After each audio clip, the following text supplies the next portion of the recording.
So today I have the honor of being joined by an icon in the sports industry, Mark Mulvoy. Mark is a Dorchester native who is a BC High and a Boston College graduate. After graduating from BC in 1964, he began working full-time for the Boston Globe in that year in 64, before moving to New York in 1965 to work for Sports Illustrated, where he worked for 3 decades and was the managing editor for the magazine from 1984 to 1996. I used to read Sports Illustrated and Sports Illustrated for Kids as a kid, a lot growing up. So this is truly an honor, Mark, to have you on the podcast. Thank you so much for your time. How you doing today? I can't complain. It's a beautiful day here in Florida, about 80 degrees. But unfortunately, I'm hobbled a little bit because I had some Mohs surgery the other day, and I can't play golf this week. Frustrating. Mm-hmm. Completely understand you that. I'm sorry to hear about that, but hopefully the recovery is going well, and hopefully you're back out on the golf course pretty soon. I know you're a big fan of golf, so I'm sure you're looking forward to getting back out there. Well, the only pleasant part right now is there are 2 great hockey games on today on television, and yesterday, of course, the U.S. women won. Then the big event last night, the BC women won their first basketball game. Yeah, so 2 big wins, like you said, BC women's basketball and then also gold medal. Did you enjoy that game yesterday, I'm sure?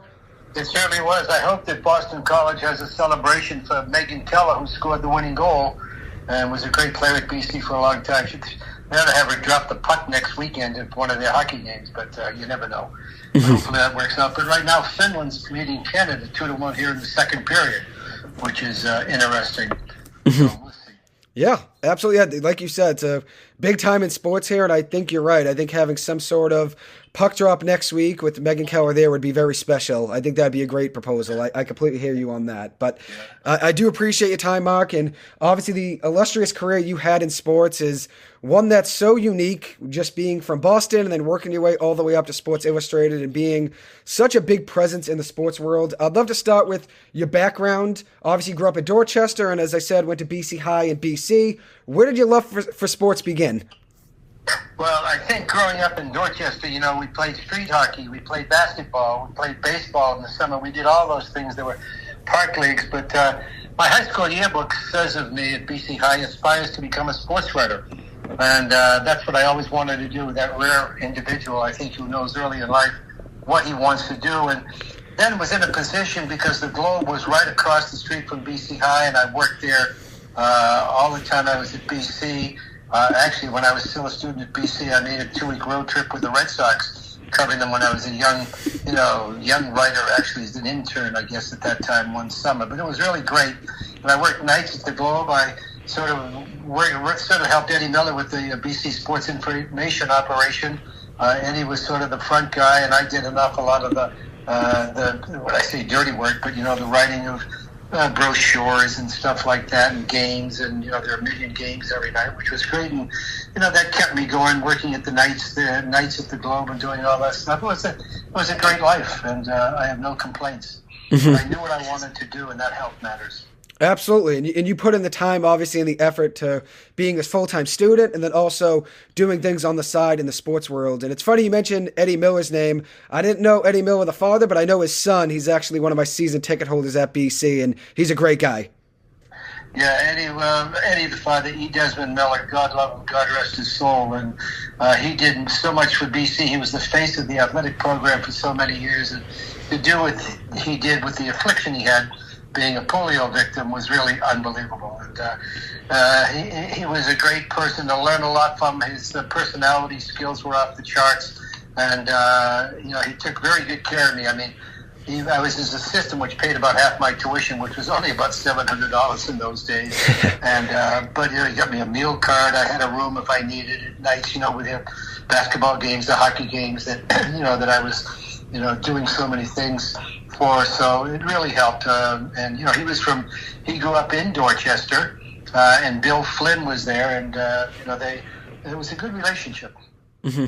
Absolutely, and it seems like that's somebody that was a mentor, right, for you, especially when you were young, trying to dive into the sports industry. And that leads me to my next question. I know for me, I've met so many people that have worked in sports that I see as mentors, and one being John Mita Perel. I'm not sure if you know John, but does the play-by-play for BC football and WEEI. For you, did you have any professors at BC or even BC High that were teachers that may have influenced your interest in working in sports?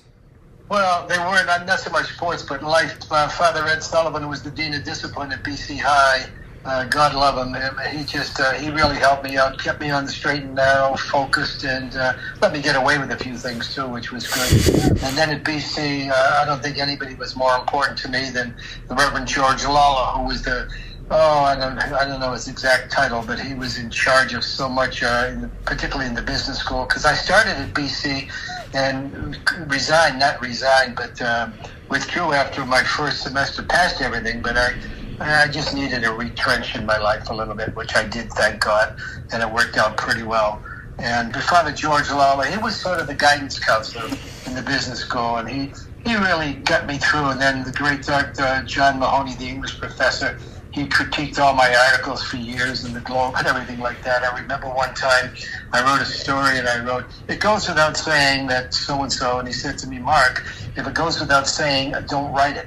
So it was sort of, and I remember one of my great writers at Sports Illustrated once turned in a story, it started that way, and I called him, I said, if it goes without saying, why are you writing it? Which was back, and then his son was the great provo at BC in charge of admissions, who to this day remains a great friend, John Mahoney, and we had a great relationship. John was under the gun a few times because he wouldn't. Those basketball players, none of whom were going to graduate from BC. He did the right thing, and it became a controversy about what he was doing. But he always had the right interest of the school at heart, which was important. Absolutely. Yeah, and it seems like all those, connections you had too, right, over the years, you stayed in touch with all of those people, right? And that's something that, is important when you're working in the sports world, right? You never know who you'll end up reconnecting with right down the line. And obviously those professors that might not have been in sports necessarily were able to give you a lot of wisdom that you could use, in the outside world, which is awesome. Flynn, also the dean, who was the dean of the business school, was very, very helpful. But, you look at that, Jerry York and I talked several days a week. He was at BC High, 2 or 3 years behind me, but we were great friends, and we also like to joke. We're both in the Hockey Hall of Fame, and neither one of us ever scored a goal in the National Hockey League, so it's sort of funny. That's amazing, though. Jerry York's obviously a BC icon, and just like yourself, right? You're an icon in the sports world, so it's really cool that you're able to maintain those connections and stay in touch with those people over the years. And that leads me to my next question, right? So you obviously worked at the Globe, interned there, right, in college, helped out there a little bit in high school as well. When you dive over and you graduate and you become a full-time employee, what was that jump like? Well, it was almost seamless because I was sort of doing what I did before I went on the staff, and but now, as you say, I was covered the Red Sox a little bit. I was talking for shows, the hockey writer. I did some hockey stories when he couldn't.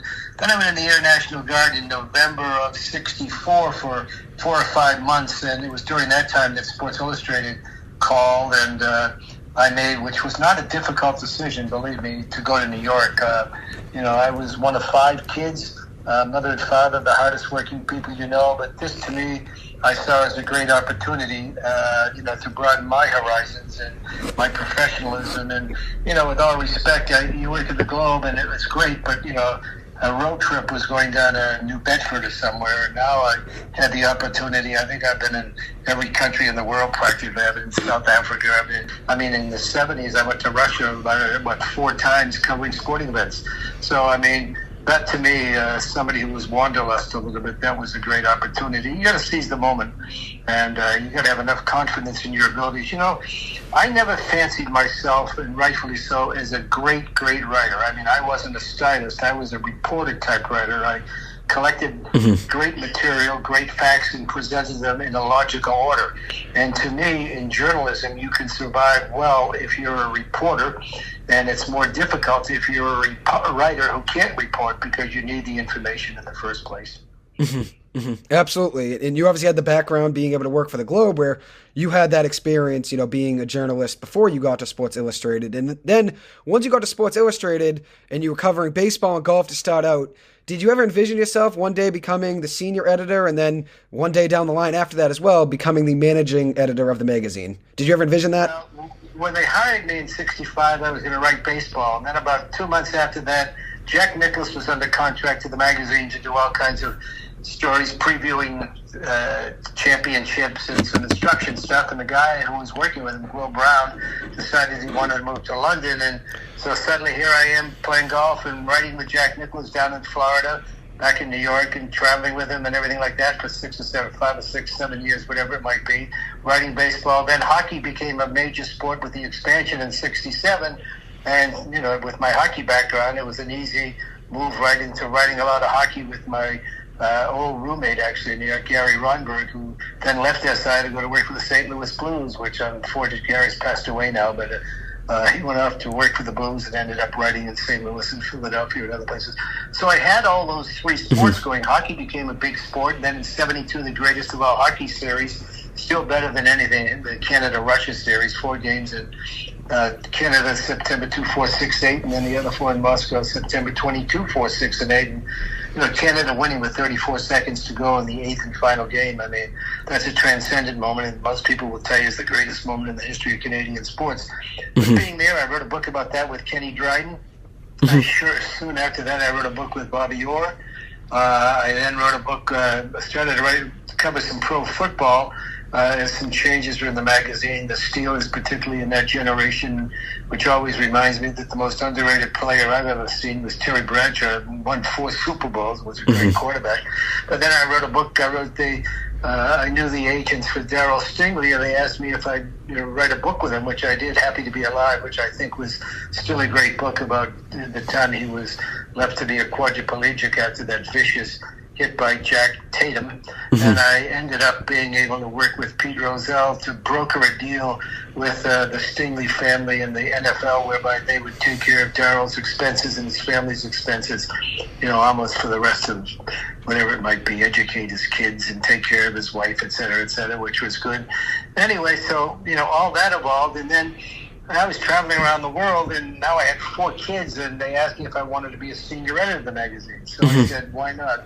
Senior editors are in charge of sports, so I became the editor in charge, I guess, pro football and golf with a period for a couple of years, golf. I don't think I ever did baseball, pro football and golf and hockey, investigations. And, investigations, we took on the NFL with the matter of steroids, the NCAA with academic abuses, baseball with Pete Rose. He's probably not in the Hall of Fame because of us, because he had a record of every game he ever bet on. We knew everything he ever did. So I ended up doing that. And then in 1981, it was an easy decision to become an editor because, 4 kids is a lot of kids to leave your wife to raise alone. And we worked a funny schedule, Thursday to Monday, because that's the sports cycle. And although the first thing I did in 1984 when I became editor, I eliminated Saturday and took the staff to a 4-day week, which was easier on families, easier to hire people too. But then in 81, I became one of the assistant managing editors, 3, and then in 84, I became the managing editor, the editor-in-chief, charged with basically producing a magazine each week, everything, the tone of the magazine, the vision of it, the look of it, what stories are in it, what the content would be for an audience of, 20-some-odd million people. And we were highly successful, the most successful sports magazine ever in that period. The swimsuit issue, when I took over, was 8 pages. I made it a special issue, and we made more money from the swimsuit issue than Time used to make all year with its coverage of events around the world. So I was lucky. I had the best writers at my disposal, hired the best writers, whether it was a Rick Riley, Lee Montville from Boston, people like that. We had, it was a glorious time. We made a lot of money. We sure spent a lot of money. We had fun. We were there. We mattered. And then I retired at the end of the Olympics in '96, about the same time the Internet came along. And the Internet was sort of the beginning of the death knell, I think, for journalism, for publications like a Sports Illustrated, like the sports pages of the Washington Post and the New York Times, which no longer exist. The Internet sort of put an end to all of it. And my concern is that today the sports media is state-controlled. It's like Komsomolskaya Pravda from the Soviet Union. The leagues control the message. In the old days, I'd go to Montreal. I always had dinner with Jean Beliveau and his wife. I went and watched the Super Bowl game at his house one time. Now, you can't get near the athletes. The teams protect them. The agents protect them. They don't want to talk to you. They'd rather do a 2-minute soundbite on ESPN, which, by the way, now owns 10% of the NFL. Figure that conflict out. But what does that mean for journalism down the road? So anyway, I've talked a lot here, but these are the things that would concern me, but I don't think they concern the leagues because they now control the message. They've They've deposited the media to the side quite a bit, and with the size of the media dwindling and the impact dwindling, I mean, I don't know who's going to be doing the stories that we did. Calling sports to action, calling out the IOC, the USOC, the FIFA, everything else that that running rampant and destroying the culture of sports so much. So that would be my concern. But you know what? I don't think not too many people share that concern. It's a different generation. Yeah, things have definitely changed. And I think you said it best. I think the internet and even social media, right, which is, just a stem from, being the internet growing, has definitely changed the sports journalism industry, because now reporters, rather than writing an article right away, right, your goal is to send out a tweet, right? When a player signs somewhere, a trade happens, it's no longer run and do an article right away, right? They're going to Twitter to try to announce it first, So the industry has definitely changed. Look at it this way, Joe. For instance, when I would cover the tour, if I'd be out there for 3 or 4 nights, I'd have a dinner with, say, Frank Beard on Tuesday night, different guys, 3 or 4 nights, Tommy Weisskopf, Nicklaus. I mean, I can't tell you how many dinners we had. Arnold.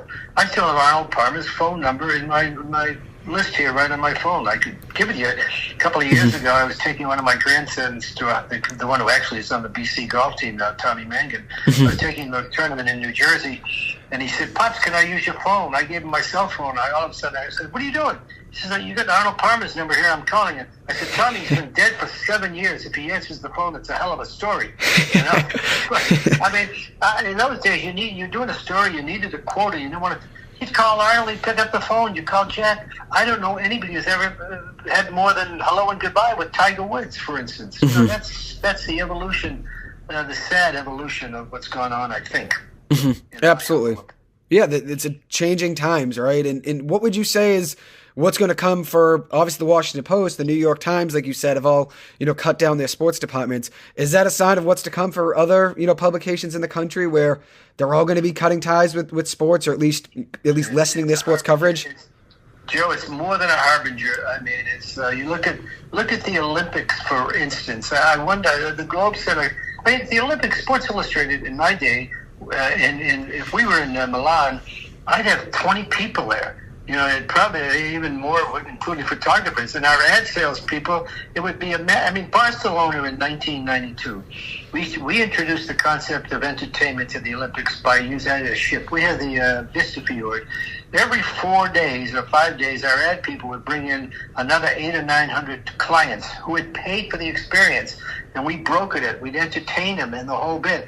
And I set up light housekeeping there. I had in the media center. We had a massive complex with all the writers, and we covered every sport, special issues, and the whole bit. Before the Olympics, who does that now? Nobody. And we'd have Eddie Swift, the great hockey writer, what he wrote about the 1980 Olympic hockey victory, and the access he had, we knew all the people. Michael Ruzioni scored the goal. Eddie, I remember 2 or 3 years after the Olympics, Eddie and Mike and myself playing golf with Jerry York, actually. Now, maybe it was longer than 2 or 3 years at the country club where Eddie was a member. You had that relationship with people. You needed stuff, I still have a Ruzioni. I'm upset. I wanted to call Mike about the movie, which I saw the other night, about Miracle. And called the cell phone number I have, and it's disconnected, so he must have a new one. I got to get that call. I didn't want to call him. It was the day of the BC-BU Beanpot game. I didn't think that was a good day to call him. I completely hear you on that, but it's cool, obviously, keeping those connections over the years. And what would you say is going to be the case for journalists trying to get quotes in 5 years from now, 10 years from now? Because now you see some sort of disconnect now between journalists and athletes, where now athletes don't feel comfortable having them in their locker room. So I think that changes your ability to write an article, right? Everything's kind of different now. Every time you talk to an athlete now, look at him.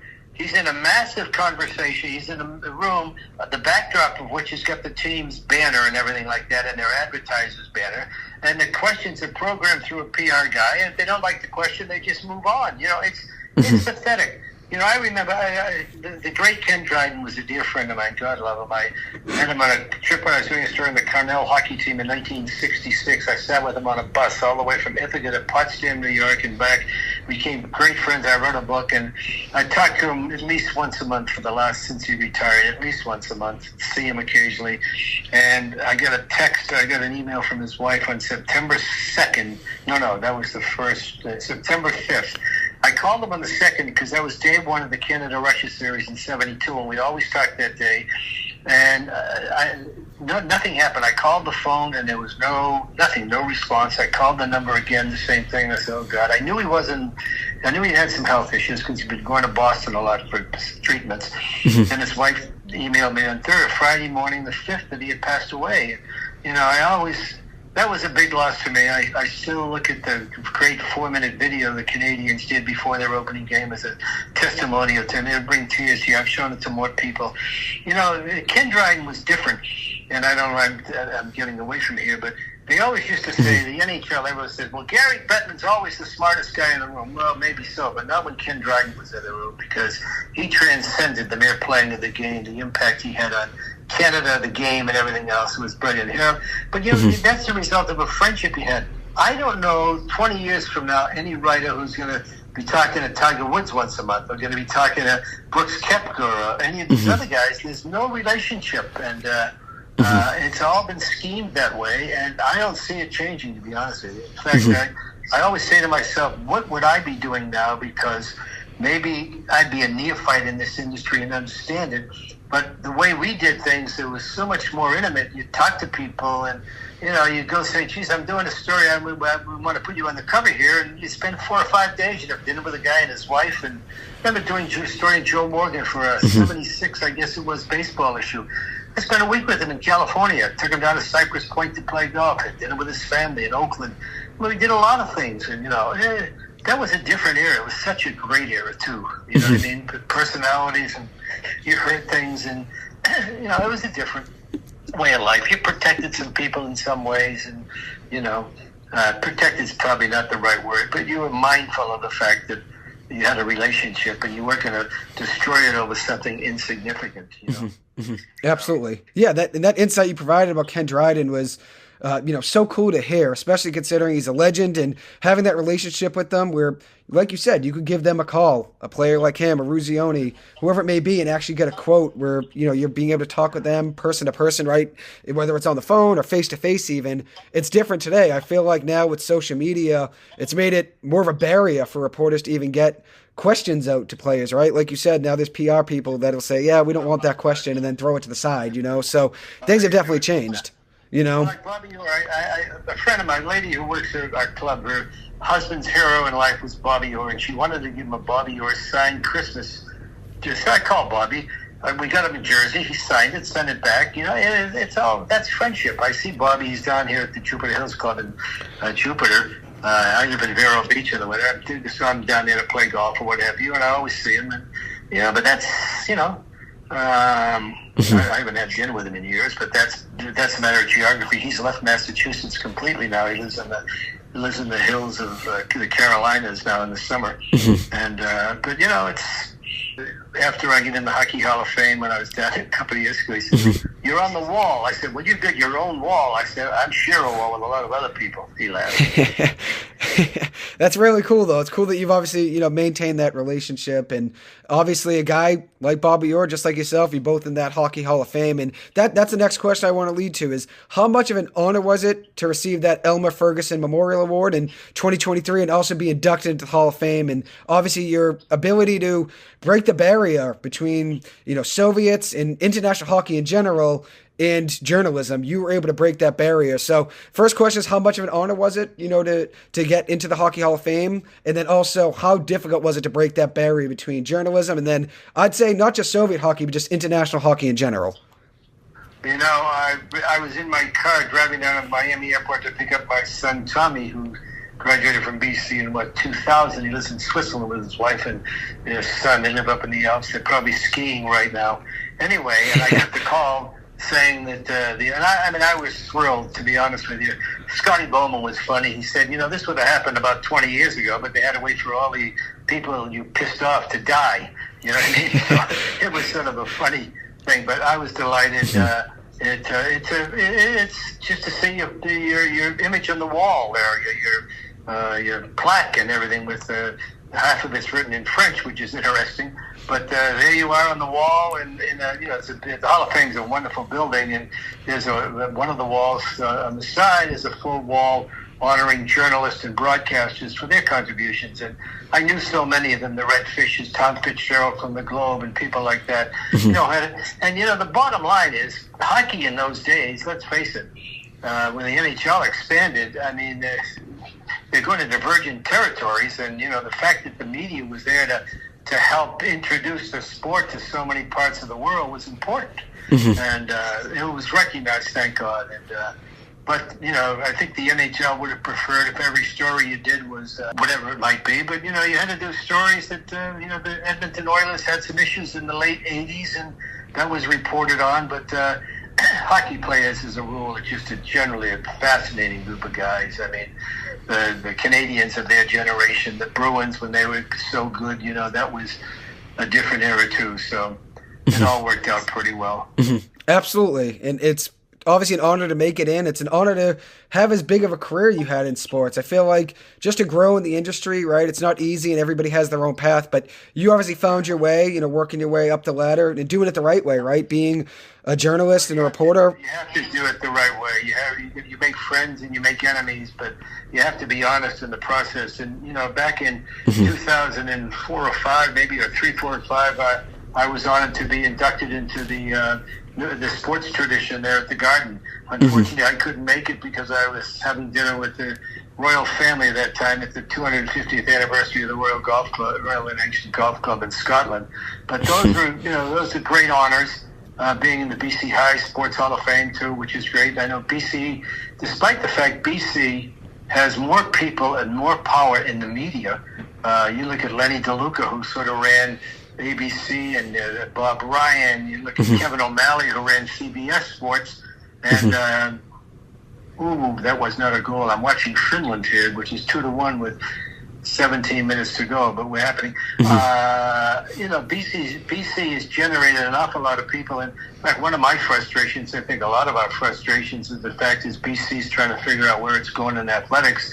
They've really never opened themselves up to you know, input from so many people who are so deeply intertwined in the world of Bob Ryan. I mean, who's just more involved in basketball and knows more about basketball than Bob. Anyway, that's just a side point, no matter here. Which brings up, of course, the subject, Joe, what's going on in college athletics. You know what? It's not for me. It's for somebody else, and let them figure it out. I don't believe. I'm not a fan of NIL. I mean, I look at NIL, and I mean, I'm more interested in educating inner city kids who go to BC High, for instance, you know, and things like that. I'm far more than giving a quarterback a Lamborghini. But, you know, that seems to be the culture, and, you know, I don't really like to talk about it. I don't think it's right. I'm not interested in it in any way, shape, or form. And, but it presents a real problem for schools whose interests are academic, like Boston College, and it transcends the mere playing of games, and I mean, to me, BC's in a situation, you know, they're in a market that, you know, getting kids has been more difficult than ever, and it'll be interesting to see the change at Boston College from Father Leahy to Father Butler, whether that will change their approach to spending money on athletics. I don't know. Yeah, times are definitely changing, like you said. I think with the way things have gone with, you know, name, image, likeness, like you mentioned, and then revenue sharing, it's definitely a different era today than it was even 5 years ago, 10 years ago. And now it's a lot more difficult to recruit, obviously maintain a roster. Things have definitely changed in that regard. But you mentioned some big-time names that are BC grads, like yourself, right? You, Bob Ryan, Mike Lupica, right? All these guys that went to BC that... I forgot about Lupica, the most prominent national sports columnist. BC, when you look in New York, I mean, Dick Schultz, who ran the NCAA for years, he used to come to New York at least once or twice a year, and I'd have breakfast with him. Then he'd go over and see DeLuca at ABC. He'd go see Kevin O'Malley at CBS. He'd go see all of us, and really, he'd deliver his agenda to us, his game plan, and we'd seek our input.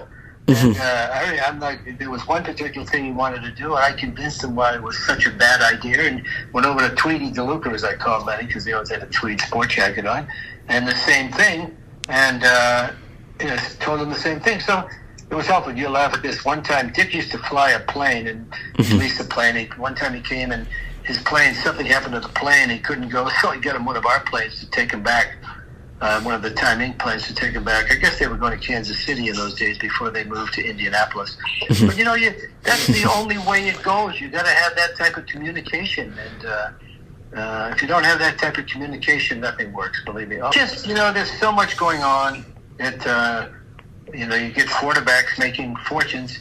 How do you tie in the academics of it with all the other stuff that goes with it? Do you graduate people? How many guys play a week and a half and they transfer? How many classes do they go to? To me, it compromises the whole end. It's a mess. It's a mess, and I don't see anybody fixing the mess, which is the unfortunate part. One of these southern schools, paying big bucks to players is something they've always done under the table before now, and now it's legal. And but there's no end to the amount of money they have. Let's face it. Yeah, the SEC schools. Yeah, they can spend. I think it's the old values we all have. We'll do things, but I'm more interested in educating inner city kids and the kids down here in Vero Beach from the neighboring towns who aren't as fortunate. We have programs to help them out and stuff like that. Plus, by the way, when you have 5 grandkids in college where the average tuition is $92,000, hello. It all adds up. 100%. No, I think you said it best. You want guys that, choose BC, students that choose BC for BC and not just necessarily a paycheck or what they're getting in, side endorsement deals and NIL deals. I completely understand you on that. And I wanted to jump back into your time with Sports Illustrated. Just had a follow-up question. You obviously talked about Sports Illustrated, the swimsuit edition, and how much that obviously grew with you making it not just like a one-time thing. You made it obviously a yearly edition. How much backlash did you face at the time? None. It was a tasteful magazine. I had the world's greatest models, whether it was the Kathy Irelands and Al McPhersons and people like that. It wasn't a rag show or something. It was the best of the best, and we were very successful. We'd sell 4 or 5 million copies on the newsstand. We were not a newsstand magazine. We had 3.5 million subscribers, and we only sold about 100,000 on the newsstand because of the cycle of the magazine. It didn't get on the newsstand till late in the process. But the other way, we just be on the newsstand of the swimsuit issue, and it's very productive. The ads were great and stuff like that. But it was an up magazine. The people who complained about it, they could complain, but I remember one time the Women's Sports Foundation invited me to their annual convention in Los Angeles, so I had to give a speech, and I purposely didn't, because I knew the question. They asked me about the swimsuit issue, and I gave my answer, and I said, we made so much money on the swimsuit issue, enabling us to do some other type of journalism budgetarily. And then the lady said to me, well, what is your wife's job? I said, well, she has a far more important job than mine. Now, what's that? I said, well, she's raising 4 kids. I said, that's a hell of a lot more difficult, believe me, than creating Sports Illustrated each week. No, I completely hear you. It was an innovative idea, right? Something that obviously grew Sports Illustrated in general, and then made it obviously like a yearly thing that's still, around today. And when you look back at some of the other, things with Sports Illustrated that you kind of changed and innovated, you obviously had a big role in, picking what was going to be the cover of each weekly issue. And I remember one story my dad was just telling me about, which I also heard in your podcast as well with Maury Povich. You were talking about Sidd Finch. In that podcast. My dad brought that up as well. What was the background behind that and how that came to be? Well, when you're the editor, by the way, you pick every cover. I picked every cover. The magazine is yours, basically. You pick the covers, you figure out what stories should be done, shouldn't be done, the tone of the magazine. I try to make SI the conscience of sport, because at the time I took over the magazine, all the leagues were becoming in bed with the networks. Everybody had to deal with ESPN, NBC, and what have you. And if you're in bed with a network, they're never going to write or do anything that's of a discouraging nature with you. So I felt it was important for us to be the conscience of sport. Sidd Finch, in the summers, I put a pit bull on the cover one summer. I put a glass of beer, because beer was the influence of beer was pervasive in sports, let's face it. And, the advertising and everything else. And but in the summers, you had dead issues. You were just looking for things to write. There was nothing going on for about 6 weeks. So that's when I did sports in China. I did one day in baseball. We did all kinds of things. But, you always, when you're the editor of a magazine, you're always aware of the issue date as a Monday. And so early in the year, this year, I'm looking at it, and the issue date is April 1st. And I said to Mary Gelband, as my article's there, I said, we're going to do a story on April Fools. I said, get George in, Clinton. So George came in, and one thing led to the other, and only about 4 people knew about the whole process. We came up with an idea of doing something, and George came back with the idea of Sidd Finch. We had talked about different other things, and ended up with Sidd Finch. And, this baseball player from the Himalayas who threw it 162 miles an hour. It came out, and everybody went nuts about the Mets finally had a pitcher. Well, suddenly it dawned on people, and the New York papers were furious that the Mets kept this from them. And that wasn't my problem. And one thing led to the other, and of course 3 days later it was, they figured out that Sidd Finch was a hoax.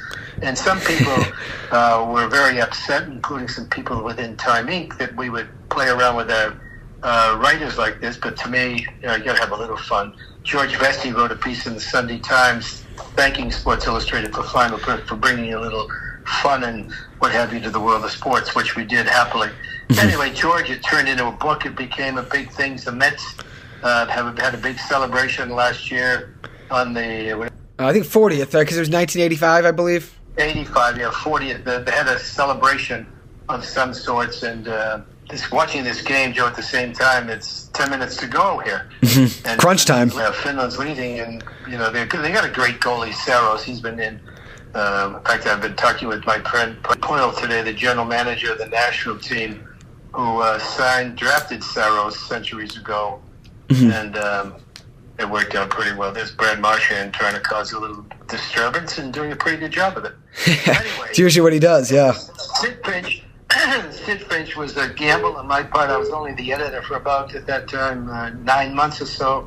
Got a lot of hell for it, but of course, Peter Jennings then came on ABC News Monday night.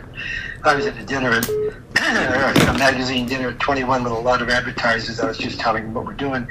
And they brought in the TV show Peter Jennings on the ABC News. He said, folks, we always like to do something on April Fool's to have some fun with you. But what Sports Illustrated did this week, nobody will ever top. So we're going to tell you the story that they did, Sidd Finch. And we did about 7.5 minutes of national television that night. And after that, everybody loved the idea of Sidd Finch. Thank you. It's brilliant. Yeah, the idea you came up with and obviously what it grew into is definitely something memorable. And I know my dad, when I was talking with him last night, that I was going to have you on the podcast today, I was coming up with some questions, and he said, you should bring up the Sidd Finch story, which I heard about it on the Maury Povich podcast. I said, I'd love to bring it up again just to hear it again, because it is a very clever story and something that not many people would think of, right? Like you said, it brings, some light-heartedness into the journalism industry, especially an industry where you're going to face backlash, someone's going to disagree with an article or a quote, right? That just happens. But you obviously brought a lot of lightheartedness into the industry. So, one of the key things, Joe, in running a magazine is, first of all, you got to hire good people. You got to protect them. You got to compensate them, obviously. You got to defend them when they get beat up by people for what they do. But most importantly, you got to have ideas. I think if you asked anybody, nobody had more ideas than I did. I mean, I remember walking in my baseball editor one day. I said, we got to do a story on Joe Smith. He said, that's a bad idea. I said, let me tell you something. Until you come up with an idea, it's a great idea. For you, and that was the bottom line. You got to have ideas. I mean, I think people would tell you I was an idea machine. I'd wake up in the middle of the night. And, the one thing, too, at SI, you had to watch SportsCenter every night at 11 o'clock if you were the editor, because maybe you had a writer out doing a story. It suddenly became, it didn't really matter so much because something else happened that night. So you didn't want a poor guy in a hotel room writing all night when the story he was working on might not matter as much. Completely understand you. Yeah, so you got to obviously stay up to date with all of the news and things you see on the TV, and then articles that are being written as well that you can see on the from other publications, right? You want to keep up to date and obviously have somebody out there covering things. And it's a goal. The shots at 31-14. This does not portend well for Finland, I would think. Probably not. Yeah, once it's tied up, it's a new game, right? The other thing is, you have to be like, I'll never forget. I was in my office in 1988 in my office on a Monday. It was the next morning in Seoul, and all of a sudden I get a call from my friend Cliff Fletcher, who was the general manager and ran the Calgary Flames from his office. And he said to me, something's going on here, because that was also the headquarters of the Canadian Olympic Association at the Saddle Dome. He said, something's going on with Ben Johnson. Well, Ben Johnson was on my cover with the words whoosh, because he had just set all kinds of records in the Olympics for whatever distance he ran, the 100 and whatever like that. Anyway, I said, he said, they're all panicked. Now, this is 4 o'clock in New York. It's 4 the next morning in Seoul, and we're going on press with this story and this cover in a few hours. Well, we woke up all of our people in Seoul. One thing led to the other, and sure enough, Ben Johnson had flunked his drug test. And, in about Kenny Moore, the greatest of all track and field writers, he goes and finds out in almost instantly what happened. And Jamie Astafan got the drugs and everything else. We rewrote the story. We all stayed up all night redoing the magazine to a degree. But the good thing is I didn't have to change the cover. I had the same image. I just changed the word whoosh to busted. And that saved us an awful lot of time and everything else. Just being able to go on the fly, right, and change a story, and obviously the cover of it, like that's a lot to do on the fly, but you got to be very creative and know what you're doing and think ahead, and that's something you were always able to do. You were an idea person, like you said, and that's important, especially when you're the editor of such a big publication. And about that Pete Rose investigation, how difficult was it trying to peel back the layers and actually do your research, investigative research on it? Well, the great thing about us in those days, we had the resources, the people, we had the people and everything else to be able to do things. And, I had a great group of reporters at that time, Jill Lieber and Marty Dardis and others. And, they just did the job. A story like that, you don't go looking in investigations. You don't go and say, I better find out something about sources. We had some information about his betting from different sources. And then you put people on the case, and people worked full time on that for well more than a year, just coming up with all the information. No one's ever disputed any of our facts, because we had the information from the get-go. And we knew exactly what it was. We had every record. I had a record of every game he ever bet on. And it's in a vault somewhere at this stage, if it's even still that, But it was easy. I don't mean to say it was easy. You had your facts right. It was vetted by researchers, vetted by lawyers, and you went to war, and there it was. And, no one ever disputed the information. It used to be baseball. In fact, Fay Vincent used to say, "Don't ask about the commission." He says, "Don't ask me about Pete Rose. Ask Mark Mulvoy and people at SI. They know more about him than we do." Yeah, you did your research, obviously, and you can't deny facts, right? No, that was the whole case. You have to have people working on doing research, credible information, and go from there. Absolutely. That's tremendous that you were able to have all of the resources to do that, have the right people obviously doing the background, the right people writing about it, right? The right people making it into, the magazine right with you and helping you with that, right? Being able to do all of that background work is huge. And I have a few more questions for you, Mark. Don't want to take up too much more of your time, but I'm going to ask you, and I think I know the answer because you already talked about it already in this episode, but what was the most exciting event you've covered? And it seems like it's that 1972 Summit Series between the USSR and Canada in hockey. Well, that was the best. You had so much international intrigue.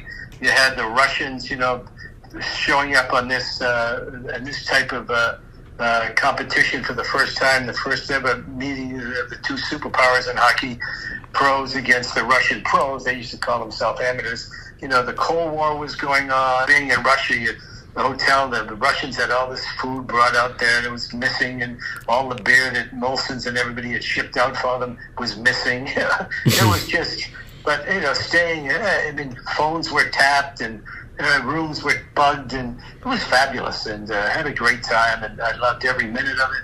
I wrote the book with Kenny Dryden about it, and but it's still, the ending is still the greatest ending maybe in sports when you think about it. 34 seconds to go in the 8th game, they win. Tied late, the Russian said, if it's tied, we win on total goals, and because they had outscored Canada, and thank God, that may not have been the case. Thank God that Henderson scored that goal. And being there, and then we had a party that night, but the next night we had a party in Prague. Everybody, I was really the only American with the team traveling around. And it was glorious.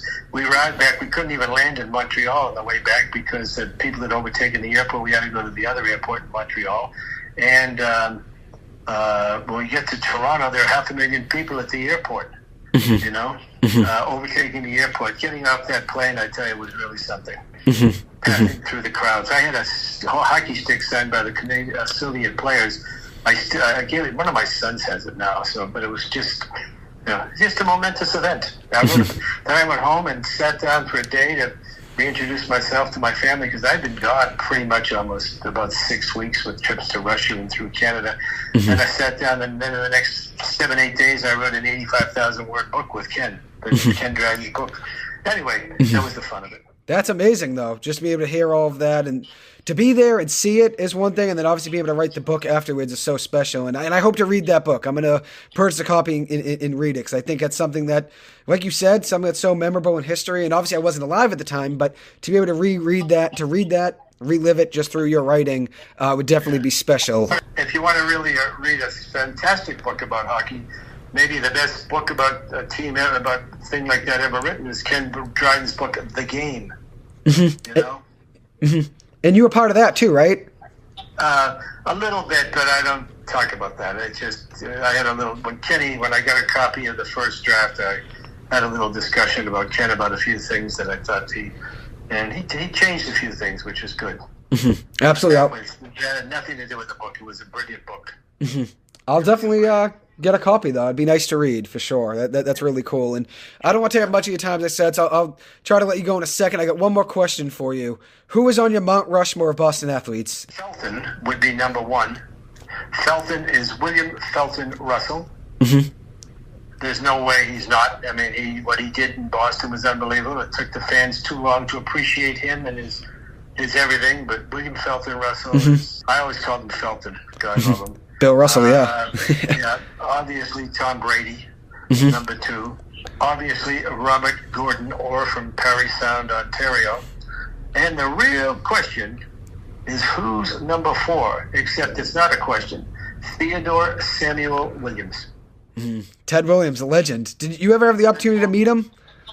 Oh, yeah. One year I was doing spring training in Scottsdale, and he took a couple of us. Come on, you bushes, I'm taking you to dinner. Took us up to a place called the Pinnacle Peak Patio. He said, you gotta wear a tie. So, Jesus, I don't know who had a tie. My ties were all from the Tie City for about $1. Anyway, I had a tie. We go up there, of course. It's the Pinnacle Peak Patio. It may still be there. I don't know. It's up in North Scottsdale. And all the ties, you go in, they clip off your tie, and they hang it from the ceiling in the place. So he got a big laugh out of that. No, but I remember in 1978 and 9, and SI was opening up an office in Boston, and they asked me to go up and do about a 3-day thing, about 4 or 5 sessions with the media up there, the advertising media. I had a great time with him. And he invited me to go fishing with him one time, and I wisely declined, because John Underwood, who wrote the great book with him, The Science of Hitting, told me not to go because Ted's a serious fisherman and he didn't tolerate people who didn't know anything about fishing, and I didn't know anything about fishing, and so I didn't go, and I think it was a wise decision. But up to the Miramichi or the Restigouche, one of those rivers up in New Brunswick. So I'm glad. But he was a legend, and God, that would be my 4. I don't know how you can dispute it. Those are a legendary 4. I mean, you can't really go wrong with any of those guys, and they all transformed the game, the sport, the city in different ways, right? And they sure did. Well, Russell and Orr and Williams, I believe, all have sculptures somewhere in the city, don't they? Doug Flutie has one. I think if you get into college sports, you'd have to have Flutie. Probably would be the guy. There were others. 4 minutes to go. Here we go, crunch time. Once you get into the 3-on-3, who knows? Anything can happen, you know what I mean? Absolutely, yeah. You don't want to get there. But Canada's dominating this thing so easily here. Where's he going here? Canada's good. Well, they get so much depth and speed, and you know what I mean? More so than the other guys. Now it's 4 minutes to go. But anyway, that would be my 4. And I don't know how you'd argue with it. Yeah, no, that's an elite 4. I think for me, I didn't see all of these players play, so it's difficult besides Tom Brady, I saw him play, obviously, but I'm actually a Giants fan, so it was tough for me to pick a Patriot and have him on mine. Brady obviously is a legend, and all the rings he won, right? No one can dispute, like you said, can't dispute facts, right? Winning 6 rings here, and then another, obviously, in Tampa Bay is very special, so... Mine would be Williams, though, Ted Williams, Bobby Orr, 2 that you had on yours. And then I went with David Ortiz and Paul Pierce. So, 4 all of them, right, were great players in their own right. And Bobby Orr, my dad always says the best athlete he's ever seen. So if you don't have Bobby Orr in yours, right, it's tough. What is the greatest about hockey players? When you change a sport, as Bobby did, that only adds to your greatness. And hockey was a little game for, 6 or 8 guys, and then Bobby came along and changed it. Brought defensemen into play, and the game has vastly improved post-Orr, put it that way. The Orr influence, Mm-hmm. He's a legend. He is. Yep. Absolutely. A legend. For sure. And I got one last question for you, Mark. I know you're a big golfer, and I was listening, as I said, to your episode with Povich, and you were saying all the places you've golfed. Do you have one set place that's your favorite one that you've golfed? Well, I happen to be a member of the #1 golf course in the world, the Pine Valley Golf Club in New Jersey. But I'm also a member of the Royal Nation Golf Club of St. Andrews, and I go there every year. I'm taking a grandson over there in April to look at St. Andrews University. And he's thinking of going there in another year. It's a great place, believe me. And so I'm taking him over there to see that. I think if I had one round to play, I'd like to play the old course one last time.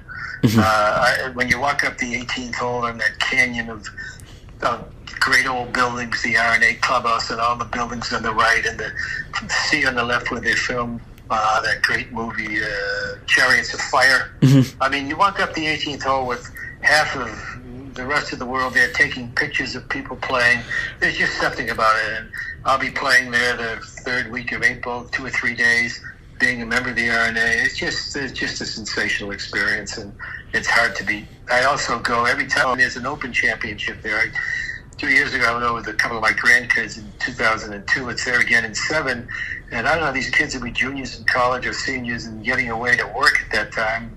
They'll probably be working in the summer, so I don't know or playing golf tournaments. I hope they'll come back with me in 2027. Mm-hmm. It's just special no matter how you look at it. Absolutely. And the journey you've had, obviously, you've made a lot of connections, and being able to go back to those golf courses and be a member in multiple of those is really special. One other course, I've been a member of Valley Button in Ireland since 1983, and I go there most years.